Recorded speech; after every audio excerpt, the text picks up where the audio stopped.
I never imagined that one day I'd stand in the same house where I'd built my life, my family, and my trust feeling like a stranger in my own skin. The signs had been subtle, his late nights, extra phone calls in the garage, and the fleeting looks when I asked about his day. I chalked it up to stress, work pressure, maybe even my own insecurities. But that day, the day I found the lipstick-stained shirt buried deep in the laundry basket, I couldn't pretend anymore. The pink smear on the collar was all the proof I needed. My stomach churned, and for a moment, I thought I might collapse. I stood frozen, the weight of the shirt in my hands growing heavier. I had to know. I had to face it. When he came home, I was waiting.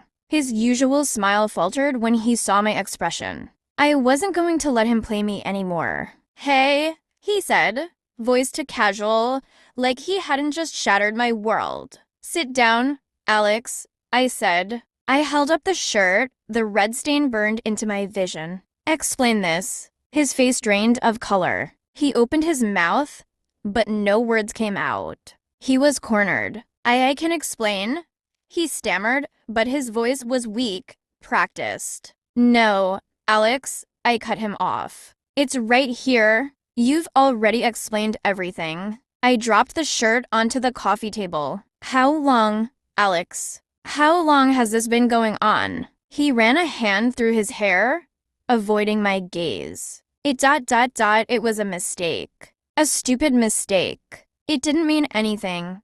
I swear." His words stung. "A mistake?" I repeated. And yet here I am, holding a mistake that's taken root in my life. I took a deep breath, hands shaking. "Was it just physical? Or did you care for her?" He flinched. "It wasn't like that. I didn't mean for it to happen." I stood up, pacing. "You didn't mean for it to happen. Do you think that makes it better?" He stood, reaching out as if he could fix this with a touch. "Please, listen to me. It's over now. It was a moment of weakness. I love you. You're the only one I want. Do you love me?" I whispered. "If you love me, you wouldn't have done this. You wouldn't have lied to my face." My voice cracked, tears welling.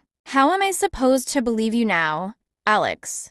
How am I supposed to trust anything you say?" His face twisted with guilt, but it wasn't enough. "I don't know," he said, voice small. "I don't know how to fix this." I laughed bitterly, shaking my head. "No, you don't, and you can't. You've already broken something that can never be fixed." The weight of those words settled between us, heavy and final. There was no going back, no fixing the damage. I could feel the cracks in my heart widening, the person I had once been slipping away. "You need to leave," I said, sharper than I intended. "I don't want you here right now." He opened his mouth to argue, but I cut him off. "I need space. Just go." He hesitated, then grabbed his jacket and walked out the door.